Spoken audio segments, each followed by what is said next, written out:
House Democrats are promising to impeach President Trump. Even though he has about, 15 seconds left in office, they want to impeach the guy. House Republican leader Kevin McCarthy is pushing back against this, suggesting maybe they censure President Trump. Instead, I have a different idea altogether. I think that the Republican-controlled Senate should censure, or better yet, expel Kamala Harris. We will make the case. I'm Michael Knowles. This is The Michael Knowles Show.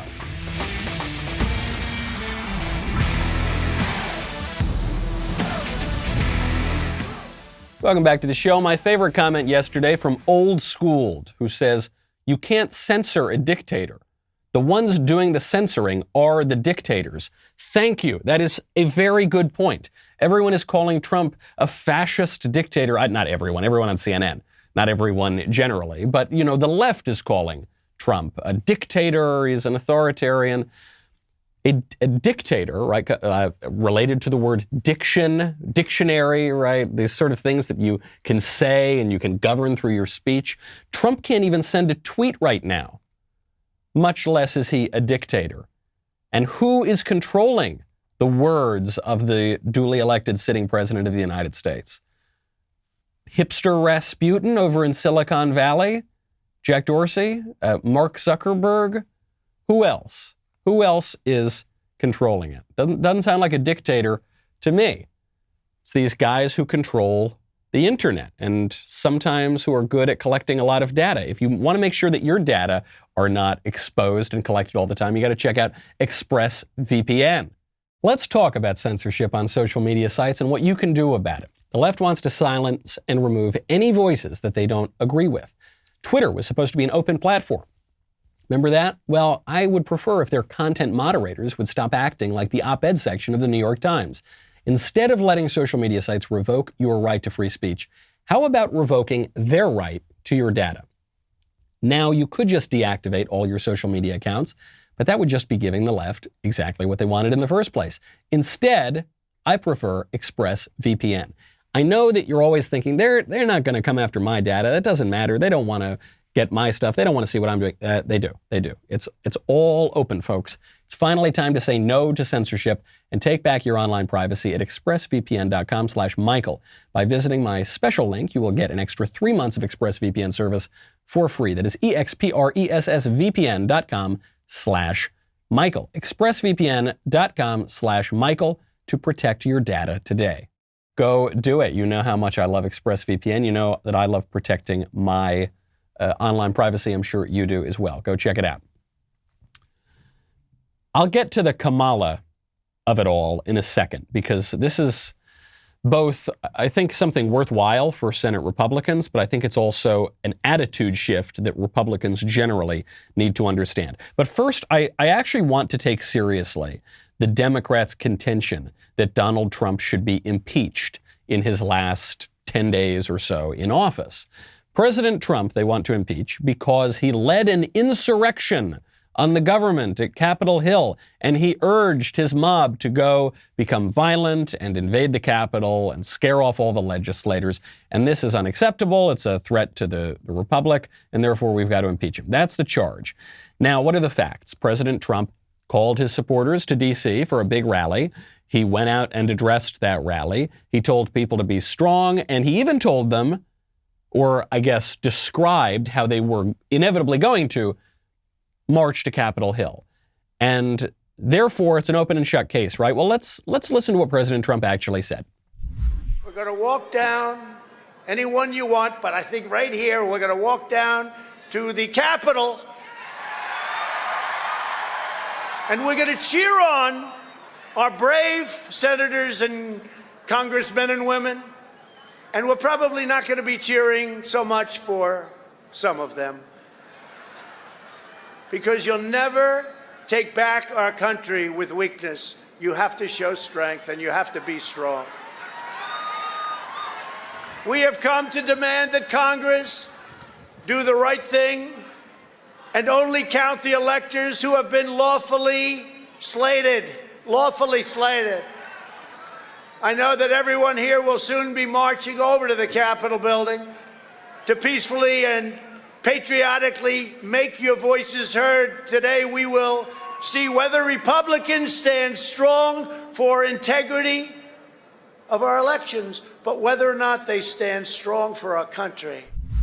Okay, now you've probably heard the first part of that clip before. You might not have heard the second part, where President Trump explicitly says you're going to go there and peacefully and patriotically make your voices heard.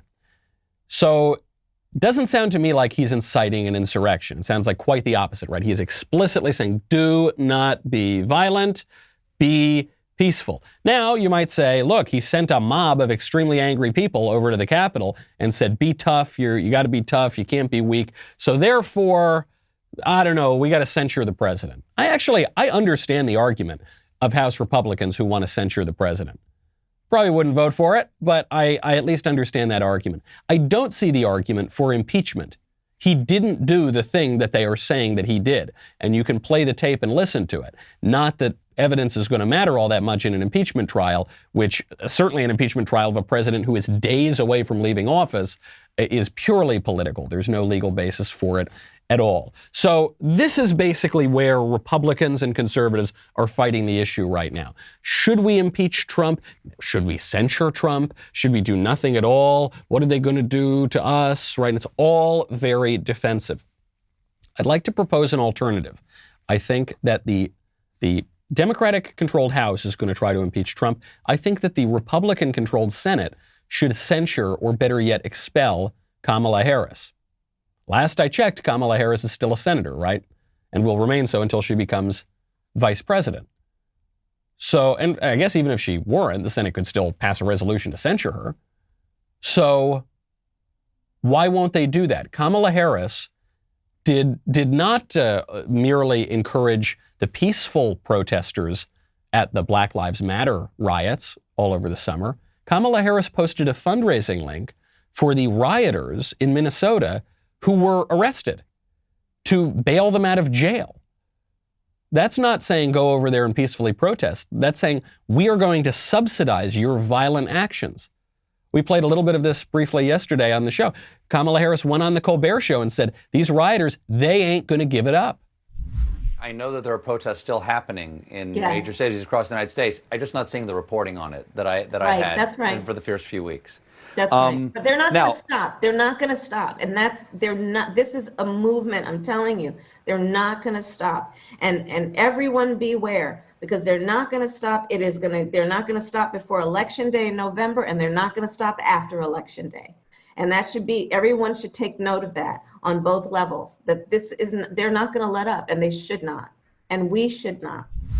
They're not going to let up, and they should not, and we should not. Now, you might say, Michael, Kamala's not talking about the rioters. Kamala's talking about the mostly peaceful protesters. I'm not so sure of that, because there was a lot more violence, a lot more widespread violence during the BLM riots than anything that happened at the Capitol, bad as it was. But moreover, if you're going to say that about Kamala Harris, certainly you have to say that about Trump. If you're going to say BLM was mostly peaceful, surely you have to say that the Capitol Hill was mostly peaceful. Donald Trump went out there and said, you have to do this peacefully. Kamala Harris didn't say anything like that.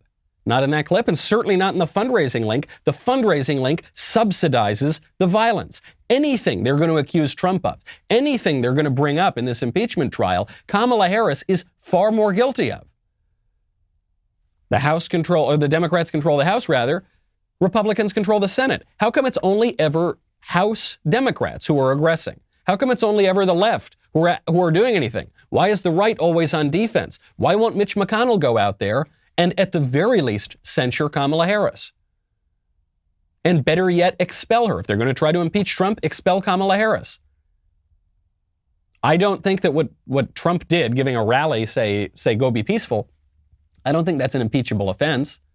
A little questionable to send a mob down to Capitol Hill, but nothing that he did is impeachable. So if you're going to impeach the guy for that, surely we have to apply even something close to the same standard to the Democrats who did far worse. But that's not going to happen. Mitch McConnell's almost certainly not going to do it. I mean, call your congressman, call your senator rather, try to make it happen, but it almost certainly will not, because of this systemic problem on the right, which is that we play defense and we roll over and the left aggresses and aggresses and aggresses. All we're talking about here is following legal procedures. Even that, the right is not willing to do. Kamala Harris says, yeah, it's not going to stop. It won't stop. Bail out the criminals. We're going to have a great time. No consequences whatsoever. Might not even need to wait, by the way, for these impeachment proceedings.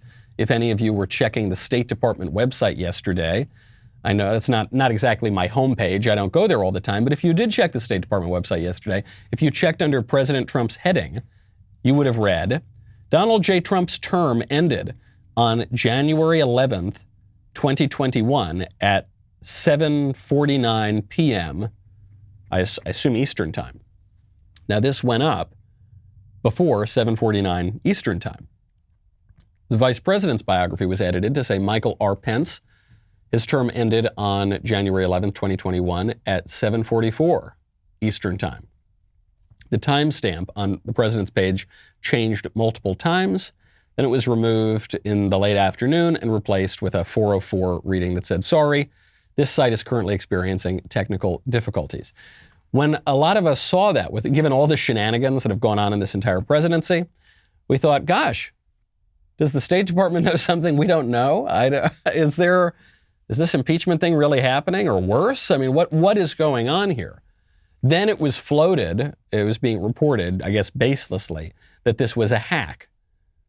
Now, the story that we're being told by the State Department is it was not a hack, it was a disgruntled employee. There's no way to hack into the very highly secure State Department website. Then it later came out that the infrastructure for the State Department website is WordPress. Is the blogging platform that a lot of websites use it. It's very, very good software. But you'd think, I figured the State Department would have something super duper advanced, not like the blog that I had when I was 15.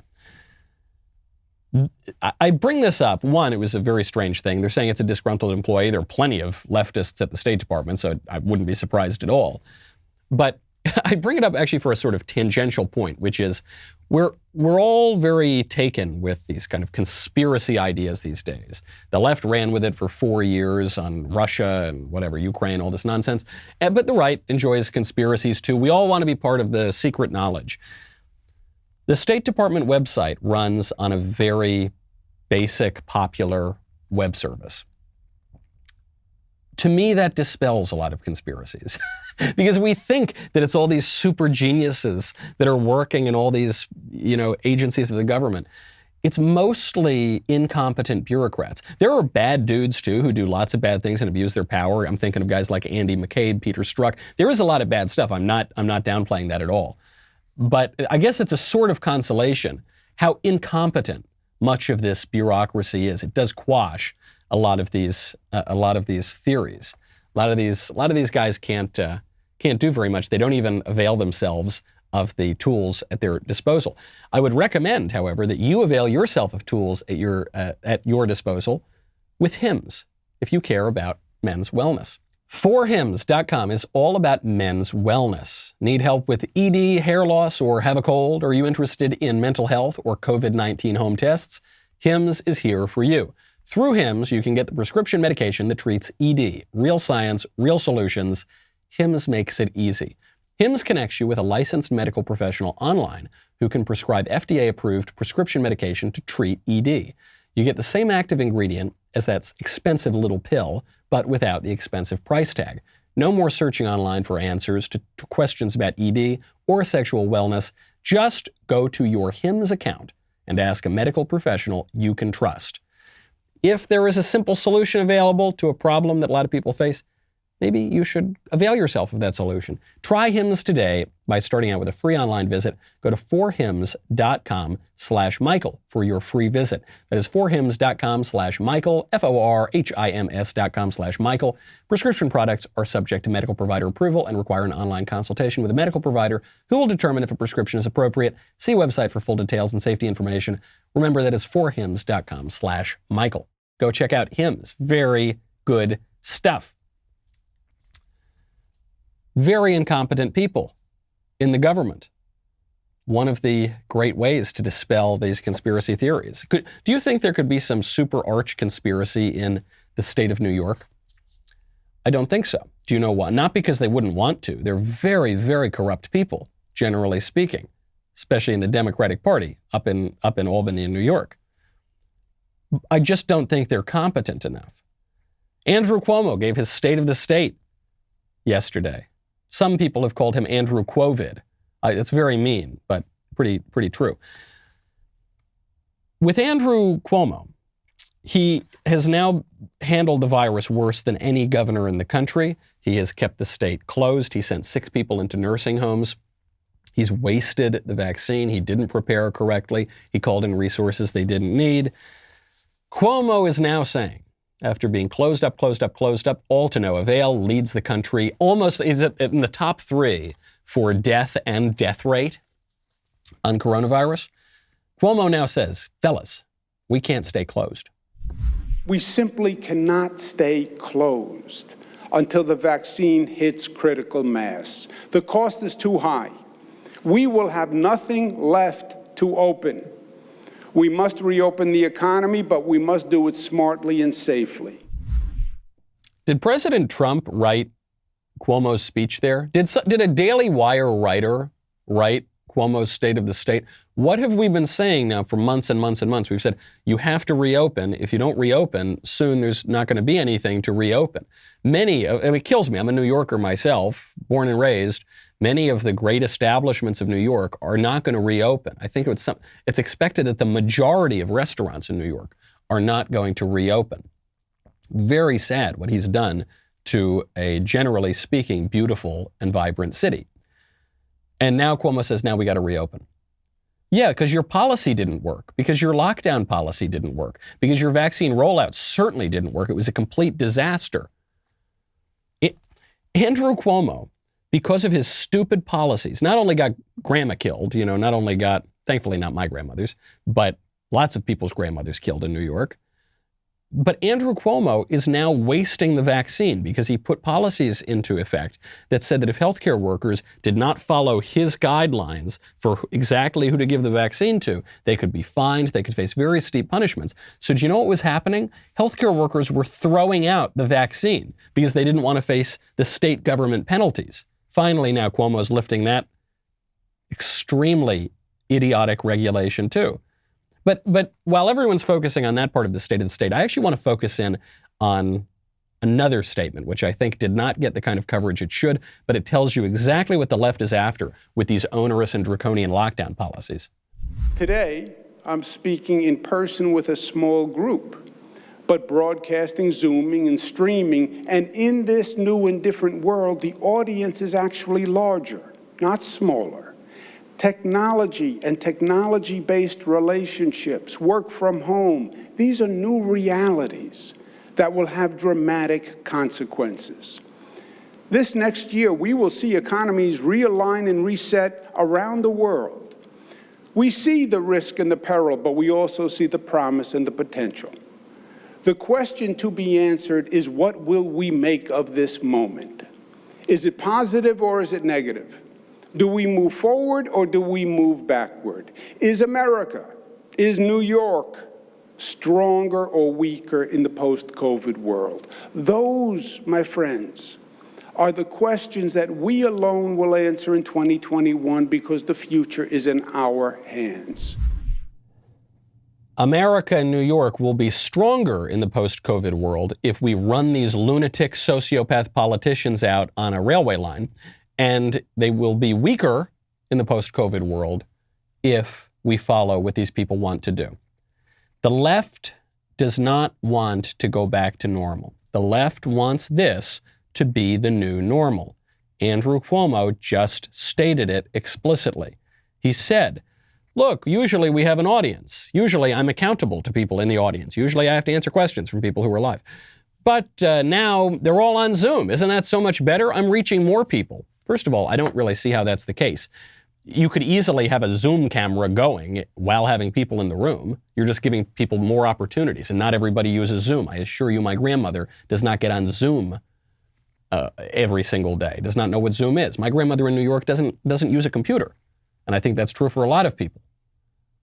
So no, I don't think it's the way forward is to limit spaces that people get to interact with their politicians. No. What about working from home? He says this is the new reality. You're all going to start working from home. Save businesses a lot of money on office space. You just work. It worked very well.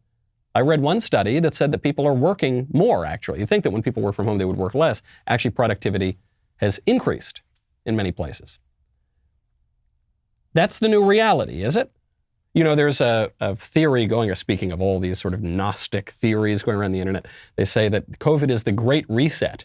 And this is supposed to be some grand conspiracy theory. It's not a grand conspiracy theory. The guy's talking about it right there. He says we're going to reset.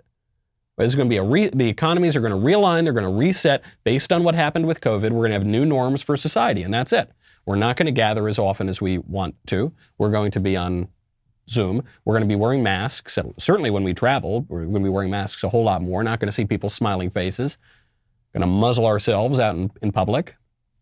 We're going to work from home much more. Not going to go in and see people at the office. Not going to go have human interaction. Just lock ourselves away in our rooms and Zoom all day long. Does that sound like a fulfilling life? Does that sound like the kind of society you want to live in?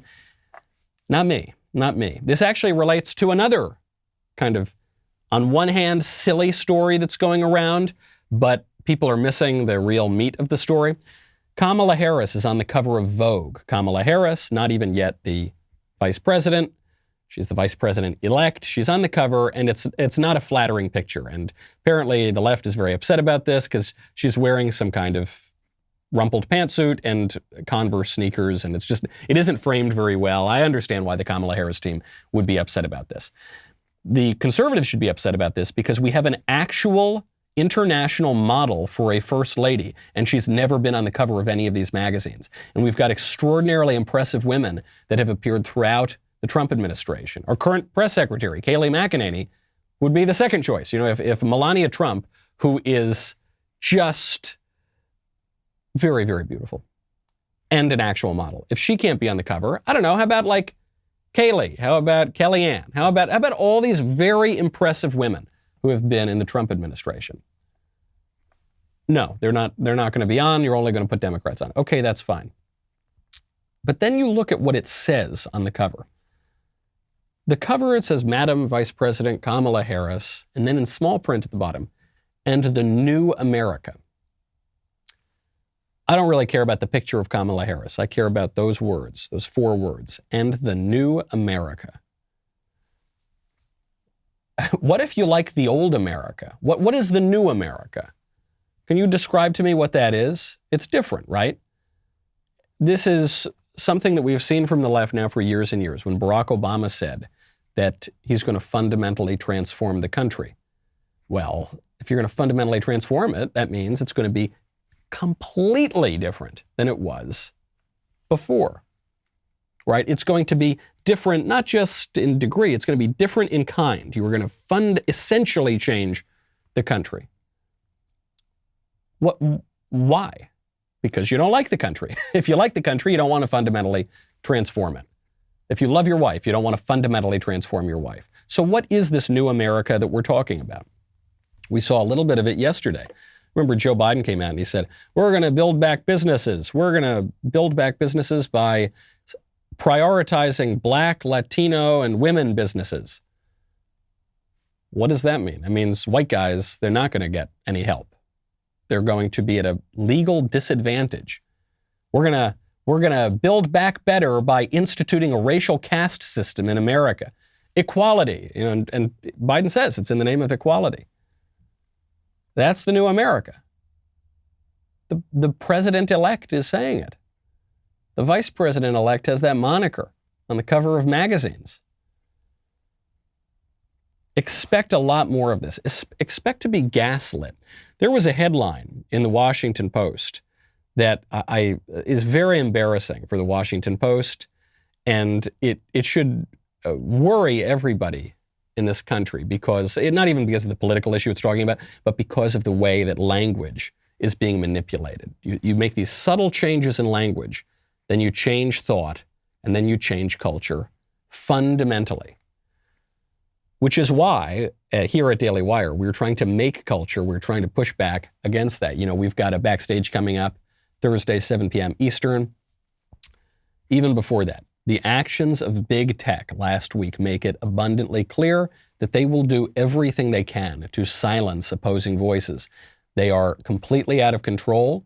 Many of you have reached out to us to ask what you can do to help. We've told you about our ambitious plans this year with investigative news, entertainment content. We're going to get some of that entertainment content very soon.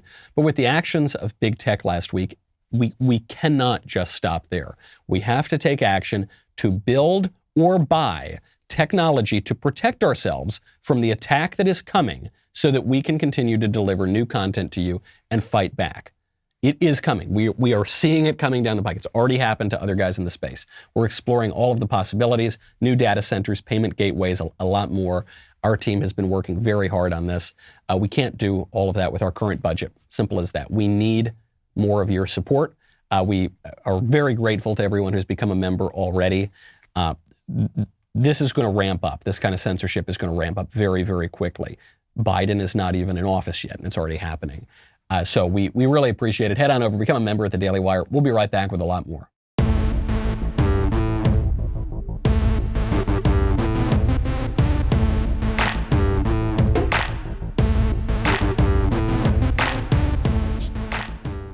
Joe Biden has ambitious plans, or at least the people around him have ambitious plans.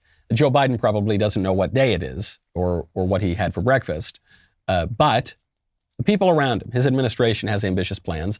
This, according to the Washington Post, which had a headline it was so offensive.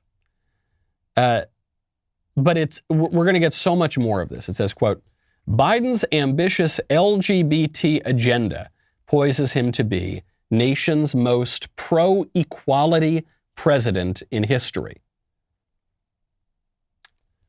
You know, if I had to think, who are the nation's most pro-equality presidents? Joe Biden, he's going to like make some bakers bake cakes for gay weddings or something, right? He's going to make some baker. They always keep targeting these bakers.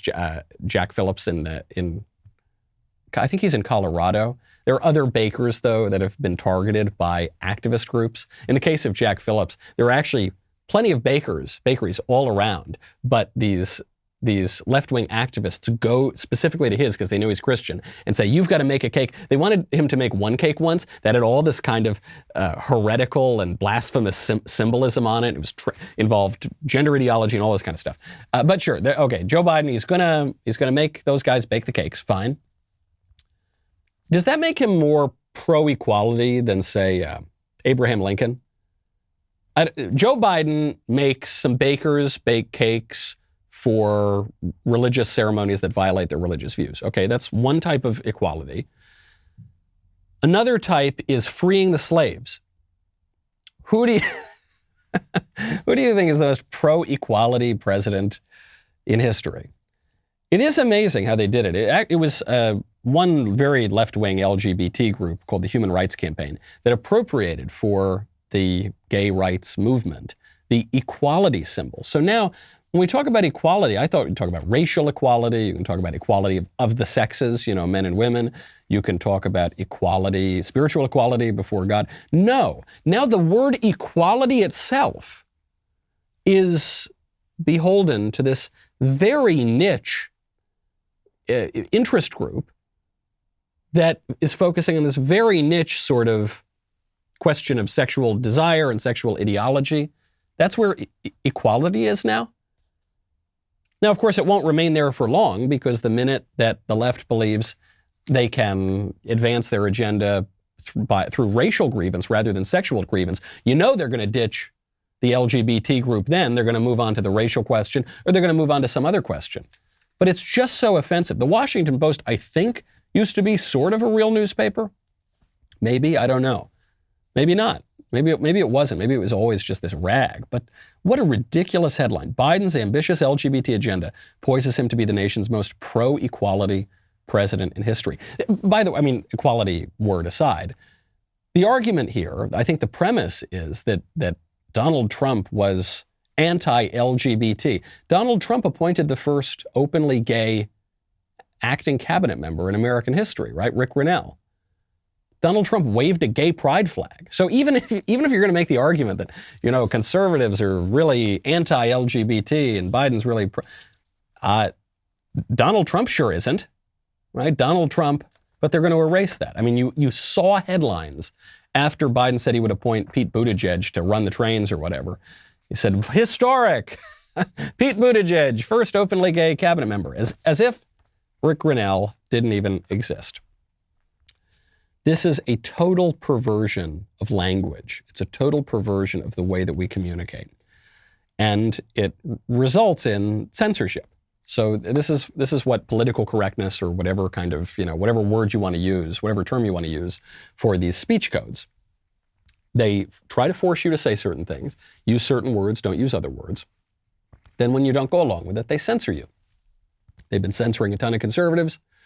This is through big technology, of course, up to and including the President of the United States.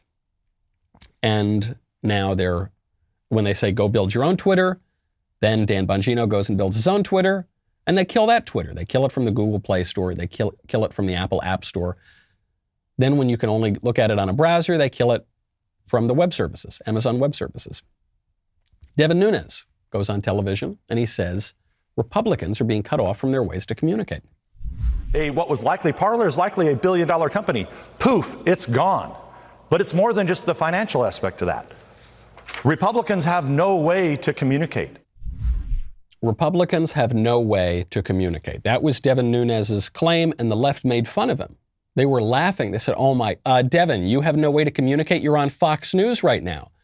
You're talking to millions of people, you liar. You idiot. You're communicating. I don't think that's exactly what he meant. I don't want to speak for Devin Nunes, but it seems to me what he's saying is, obviously we can communicate. They haven't put tape over all of our mouths, right? We can still pick up the telephone and call people. We can still write letters to one another. We can still write emails for now. We can even still go on Fox News. How many people is he going to talk to on Fox News? The biggest audience Fox News has is what, 4 million? Between 3 and 4 million? It's a country of 320 some odd million. Fox is a giant network. It's not that big. It's not as big as NBC plus ABC plus CBS plus the New York Times plus the Washington Post plus CNN plus MSNBC plus NPR plus PBS plus. Not nearly as big as that. And moreover, to Nunes's point, while conservatives are permitted, I'm still on Twitter.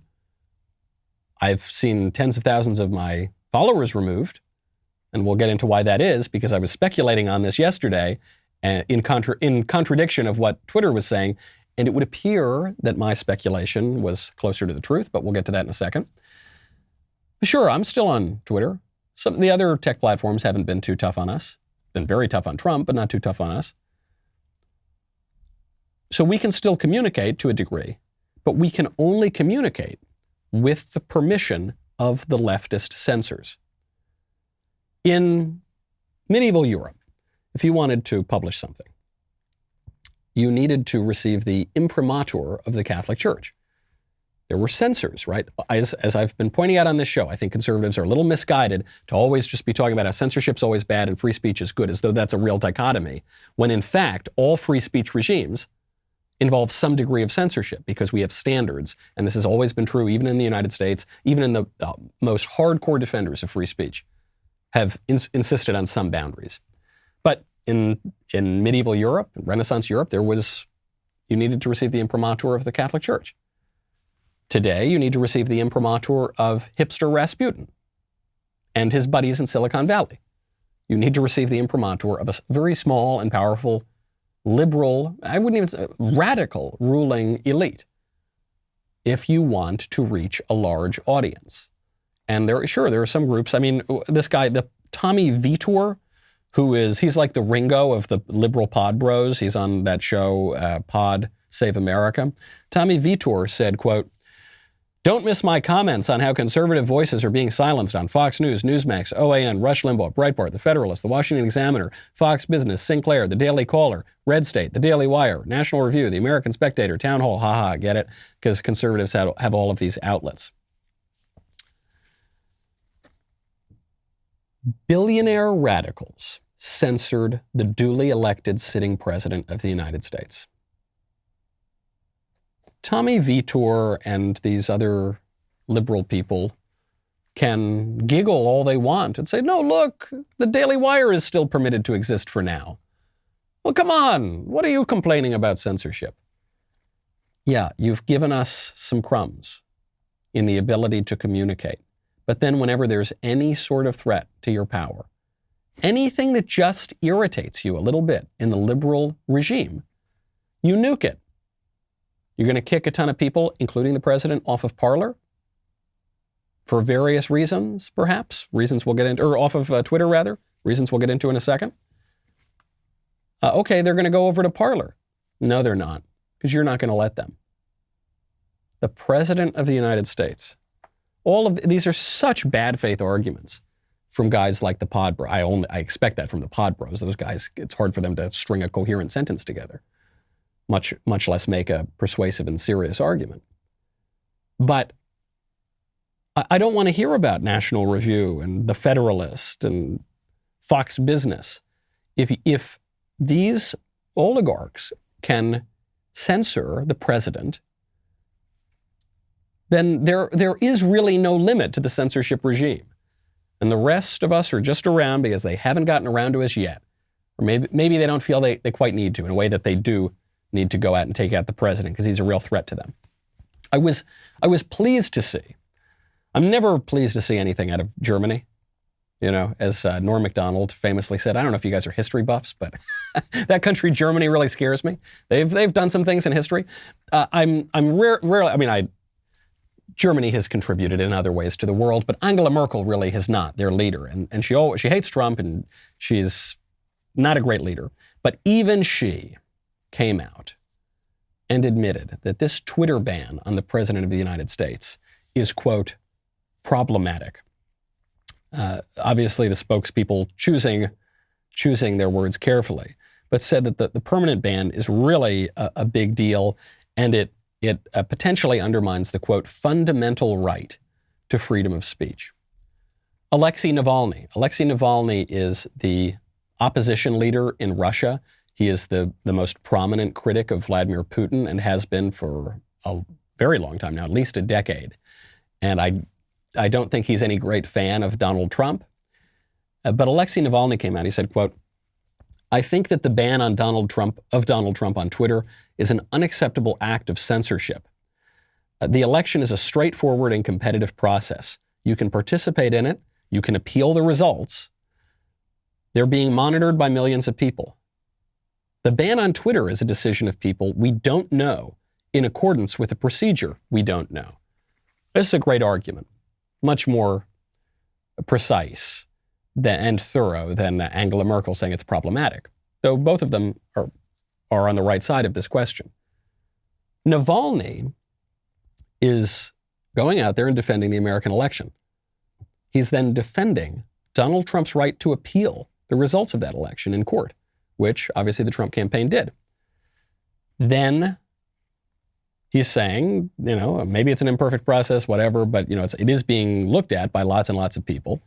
And so whatever you think about the elections, there's something there you can kind of rely on compared to Twitter's decision, which was made by a handful of people. We don't know anything about their decision. They don't need to tell us the truth.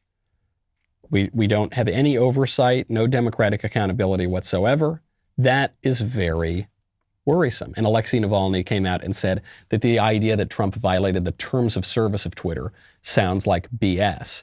And it does. There's a good article on the Daily Wire right now about how that excuse doesn't seem to hold up in light of the evidence. Now, there's a separate issue, which is conservatives have been seeing their followers drop a lot. I think I've lost over 30,000 followers at this point. Some people have lost more. Ben's lost like 100,000 or more. But it's all conservatives. If you look at the preliminary analyses of this, the conservatives are the ones who are losing and prominent liberal accounts are the ones who are gaining followers. So Twitter yesterday, they came out and they said, the reason you're losing followers, this is just routine maintenance. Go in, we want to make sure it's not bots. We want to go in and make sure it's real people who are actively using these accounts. So no big deal. I pointed out that this seemed to strain credulity because if Twitter's excuse were correct, then it would seem they would go in and take out all of the accounts, right? Again, as Alexei Navalny says, we don't know the exact details of this process. But if they're saying there are a lot of accounts, it's routine, and we just take them out of the follower accounts until they confirm it, then the way that the numbers would have to move is all the accounts that they removed from the follower accounts would disappear all at once, right? As Twitter did it. And then as people, presumably some people are going to confirm their accounts, then the numbers would increase. But actually the way it worked was they were all decreasing. Twitter today seemed to change the story. Then they came out and they said, the reason conservatives are losing tens of thousands of followers is that they've removed 70,000 accounts that had promoted the QAnon conspiracy theory in recent days. And they're cracking down on this kind of content. And because of QAnon, which is this conspiracy theory, they were going to take away all of those accounts. So that's a little different than this is routine maintenance. This happens all the time. We just want to make sure people are using these accounts. Now they're coming out and saying, no, we're targeting this one specific thing that's called QAnon. Again, just buttressing Navalny's point that these decisions are being made behind closed doors. We can't really check on any of it. And these are the people who now have the ability to censor the sitting president of the United States. So QAnon is being kicked off of Twitter. 70,000 accounts gone. Quote, these accounts were engaged in sharing harmful QAnon-associated content at scale and were primarily dedicated to the propagation of this conspiracy theory across the service. What is QAnon? QAnon, I don't really know much about it. I haven't looked really too far into it. But as far as I can tell, the edges of it are that there is a global pedophile ring of elite people that involve, royalty and heads of state and billionaires and business leaders, and they're involved in sex trafficking, and we got to stop them, And when people ask, and I don't really know any of the other details, but that's at least the kind of description I've read. When people ask, how could anyone fall for that crazy theory? You do have to remind them that Jeffrey Epstein happened, and there are photos of him with like Prince Andrew and multiple U.S. presidents, and Bill Clinton flew on his plane a lot of times. And so I'm mostly blaming liberal elites for the spread of these kinds of theories. And now I don't know exactly how the QAnon thing relates to the Jeffrey Epstein thing. I assume they're related, right? It seems like too much of a coincidence for it not to be. But in any case, fine. It's Twitter's prerogative. They want to get rid of people who are spreading this theory about the Q person. Fine. How about BLM? Because the Twitter's argument, seems to me, goes like this. QAnon is a dangerous conspiracy theory, and in part, it helped motivate people who went to Capitol Hill and rioted, and therefore, it's our right and responsibility to take it off of our platform. Okay. What about the BLM conspiracy theory? What about the conspiracy theory being spread by very prominent people? LeBron James famously said black men can't walk out of their doors in this country without being hunted down. Many prominent Democrats, elected Democrats, have said that there is an epidemic in this country of racist cops hunting down and slaughtering innocent black men for no reason. And that is not true. There is no evidence of that whatsoever. We've gone through on this show ad nauseum the actual numbers on officer-involved killings of black men with regard to many of the data points here. Location, race of the cops, relation to other officer-involved incidents, just the total number, right? It doesn't hold true. But that's the premise of BLM. And BLM did inspire a lot of people to go not just on one day to a government building, but on many days for weeks and months to many government buildings and torch courthouses and torch police stations and torch businesses and loot and kill people, dozens of people, with the encouragement to go out there and protest and don't stop and we won't stop of elected people, including Kamala Harris. And don't you tell me that she was only encouraging the peaceful people, because Kamala Harris raised money to bail them out of jail. The people who were arrested. Now, what they're going to say is, well, no, but they were arrested unjustly because of BLM good and whatever right-wing thing there is bad. Did Twitter kick off BLM? No. They didn't. It's obviously they didn't kick off Kamala Harris, and they didn't kick off the BLM account. And you know what Twitter did? They changed their bio. The actual bio on Twitter said hashtag Black Lives Matter. They associated themselves with the movement. Those are just the standards that we're living under now. And we can complain about it. We can point out the hypocrisy. They don't care about the hypocrisy. To them, they'll read about the QAnon thing and they'll say, this is completely crazy. Fair enough. I'm sure it is really kooky. I just haven't gone too far into it.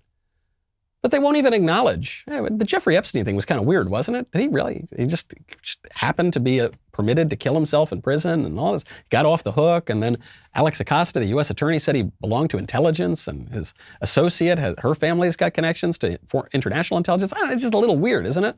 No, can't acknowledge that. However, we will believe a far more ridiculous conspiracy theory than anything about Jeffrey Epstein or his private island or whatever. They'll believe that there's an epidemic in this country of racist cops slaughtering innocent black men. They don't need to present evidence for that. That will be not only tolerated but promoted by the censors and anything else, from the kookiest conspiracy theories all the way to just like pointing out something about Jeffrey Epstein.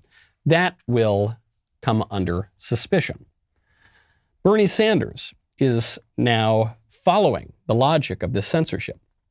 He says, quote, "Let's be clear. If Trump is too dangerous to send out a tweet or a Facebook post, he's too dangerous to be commander-in-chief. Donald Trump must be removed from office immediately and held accountable for his horrific acts of sedition, violence, and chaos. He has not committed an act of sedition. He has not committed an act of violence. I suppose he has committed acts of chaos. That's kind of why he was elected, was to mix up the system. But the system doesn't like getting mixed up." Listen to the logic, though. Billionaire oligarch radicals censor the duly elected sitting president. Millionaire radical leftist in the Senate takes this action as evidence that Trump is, if he's too dangerous to be on Twitter, is therefore too dangerous to be president. He must be removed from office immediately. So if you follow that trail of logic, the reason he must be removed from office immediately is because the billionaire radicals say so. Do you see how quickly this moves? We got to censor him. We got to kick him off social media, says the oligarch. Well, if he can't be on social media, he can't be president, says the senator. Now they try to remove him. We're going to impeach the president, says the Speaker of the House. And Republicans, I hope they don't roll over on impeachment, but they'll probably roll over on something like censure or something like that. This is the way the regime works, the liberal regime. It all works in accord. The media and technology and the bureaucracy and the elected people. And higher education, it all works together. When are we going to push back through all legal channels, grow a spine, and go up against the system? I'm Michael Knowles. This is The Michael Knowles Show. See you tomorrow.